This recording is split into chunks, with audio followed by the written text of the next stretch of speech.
Hindi ka nagigising isang araw na may sakit. Hindi ka biglang naging mahina.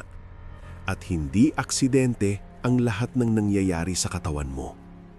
May mga senyales, tahimik, paulit-ulit at matagal mo nang binabaliwala. Ito ang kwento ng mga sakit na sana naiwasan. Sa Pilipinas, sanay tayo sa ganito.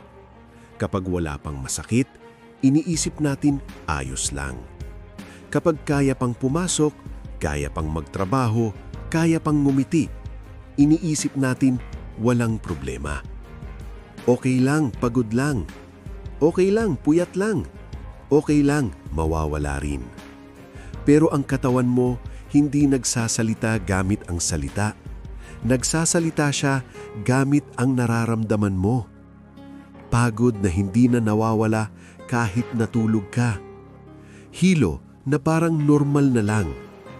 Bigat sa dibdib na tinatawag mong stress. Sakit ng ulo na tiniis mo kasi may kailangan kang tapusin. At dito pumapasok ang isang konsepto na madalas nating marinig pero bihirang sundin. Preventive health. Hindi ito uso. Hindi ito dramatic. Hindi ito napag-uusapan hanggat walang emergency. Pero pakinggan mo itong mabuti. Hindi ka mamamatay dahil sa sakit. Mamamatay ka dahil sa kapabayaan. Preventive health means inaalagaan mo ang katawan mo bago pa ito masira. Hindi kapag may maintenance na. Hindi kapag may iniinom ka ng gamot araw-araw. Hindi kapag sinabi na ng doktor na kailangan na nating bantayan to.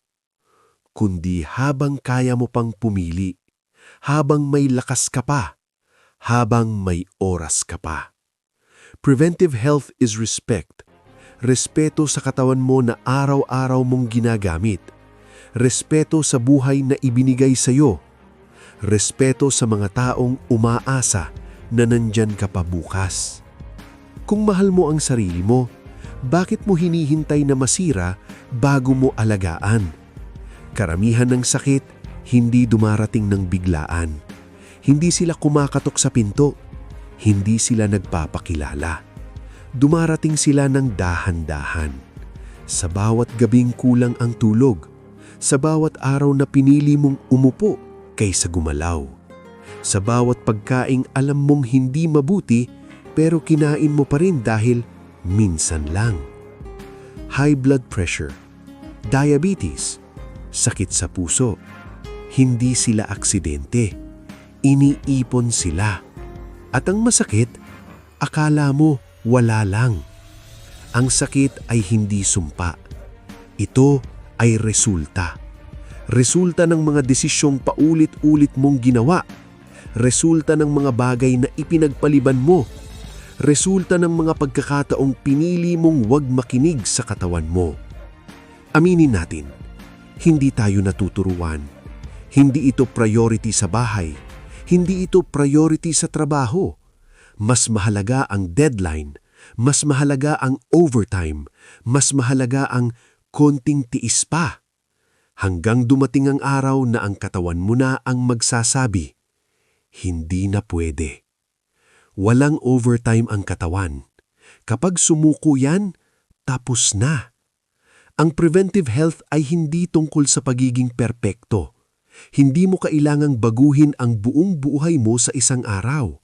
Hindi mo kailangang maging fitness expert. Hindi mo kailangang gumastos ng malaki. Minsan, kailangan lang ng simpleng desisyon. Tatayo ka ba o uupo ka na naman?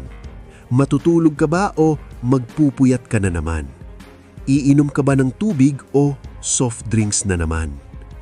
Pero ang problema, hindi isang beses ginagawa ang preventive health. Ginagawa ito araw-araw. At doon tayo nahihiratan. Hindi ka tinatamad. Hindi mo lang pinipili ang sarili mo. Every choice you make, may epekto. Hindi ka pinaparusahan ng katawan mo. Inaalala lang niya ang lahat. At darating ang panahon na sisingilin ka niya. Hindi ng pera, Hindi ng oras, kundi ng lakas, ng kalayaan, ng kakayahang mabuhay ng normal.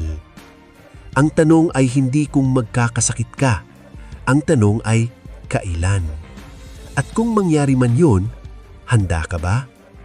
Hindi lang ito tungkol sa'yo. Kung may pamilyang umaasa sa'yo, may responsibilidad ka. Preventive health is love in advance. Pagmamahal na ginagawa mo bago pa may mangyari. Pagmamahal na hindi naghihintay ng ospital.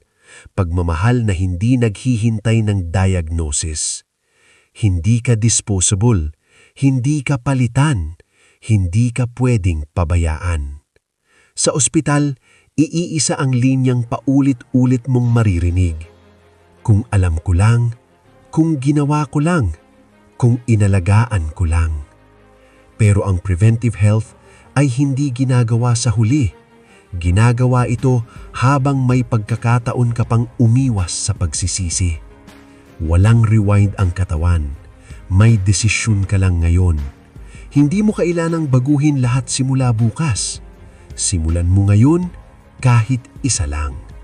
Isang lakad, isang tamang pagkain, isang maagang tulog. Dahil ang preventive health ay hindi tungkol sa pagiging perpekto. Ito ay commitment. Habang wala pang sakit, kumilos ka na. Hindi mo kontrolado ang lahat na mangyayari sa buhay, pero kontrolado mo ang araw-araw mong desisyon. Ang katawan mo ang kasama mo hanggang dulo. Alagaan mo siya habang nakikinig pa siya sa iyo. Dahil ang kalusugan ay hindi hinahabol. Inaalagaan bago pa maging huli.